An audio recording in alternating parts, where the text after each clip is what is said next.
Delete and update అనేది ఇక్కడ use చేస్తున్నాం. ఇన్ కేస్ మనం ఏదైనా ఒక రికార్డ్ని డిలీట్ చేయాలి, మనం పొరపాటున ఒక ట్వీట్ చేసాము, దాన్ని డిలీట్ చేయాలని చెప్పి అనుకుంటే అప్పుడు ఇందులో ఉన్న డిలీట్ ఆపరేషన్ వర్క్ ఉంటుంది. ట్వీట్ చేయాలనుకుంటే క్రియేట్ ఆపరేషన్ వర్క్ ఉంటుంది. అట్లా మనకు ఏ ఆపరేషన్ అయినా ఈ 4 ఐటమ్స్ లోపలే ఉంటుంది. ఓకే, సో దీనికి సంబంధించి ఇవి and list of APIs required to build this kind of application. మనకు ఇవి లిస్ట్ అవుట్ చేసాం అంటే మనకు బేసిక్ ఫీచర్స్, అంటే అందులో ఉన్న ట్విట్టర్లో ఉన్న అన్ని ఫీచర్స్ అయితే మనం చేయట్లేదు.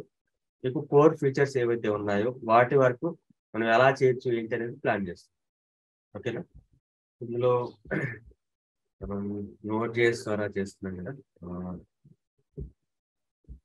Express.js. ఈ Express.js మనం ఎలా స్టార్ట్ చేస్తాం ఏంటి అనేది నేను ప్రీవియస్ క్లాసెస్లో చెప్తున్నాను.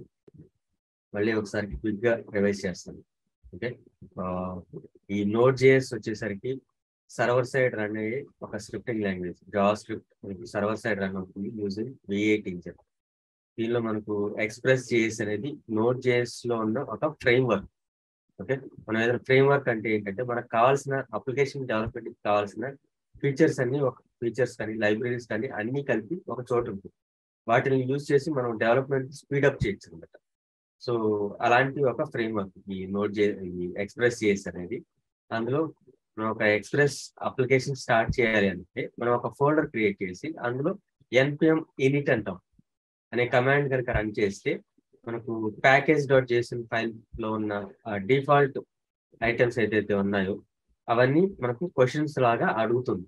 మీకు ప్యాకేజ్ నేమ్ ఏంటి, వర్షన్ ఏంటి, డిస్క్రిప్షన్ ఏంటి, మెయిన్ ఫైల్ ఏంటి, ఇట్లాంటి డీటెయిల్స్ అన్ని ఇచ్చిన తర్వాత ఇట్లా package.json ఫైల్ అనేది క్రియేట్ అవుతుంది. అందులో మనకు ఈ అప్లికేషన్ మనం ఏ లైబ్రరీస్ అయితే యూజ్ చేస్తున్నామో వాటి డిపెండెన్సీస్ ని ఇన్స్టాల్ చేస్తాం using npm install and package name. npm అంటే నోడ్ ప్యాకేజ్ మేనేజర్.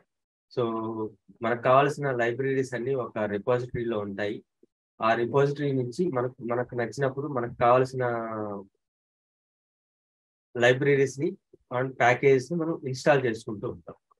ఓకే, ఈ అప్లికేషన్ సంబంధించి ఏ లైబ్రరీస్ అయితే యూజ్ చేస్తున్నాము, డిపెండెన్సీస్ యూజ్ చేస్తున్నాము, వాటిని డిపెండెన్సీస్ అనే ఒక ట్యాబ్ లో మెన్షన్ చేస్తుంటాం. ఇది మనం ఎంటర్ చేయక్కర్లేదు. npm ఇన్స్టాల్ ఆ ప్యాకేజ్ నేమ్ ఇస్తే ఆటోమేటిక్గా ఇందులో ఇంక్లూడ్ అవుతుంది. ఓకే, అలాగా ఒక అప్లికేషన్ స్టార్ట్ చేసిన తర్వాత యాక్చువల్ స్క్రిప్టింగ్ మనకు app.js లోకి వెళ్తే మీకు సింపుల్ గా అర్థమవడం కోసం నేను దాన్ని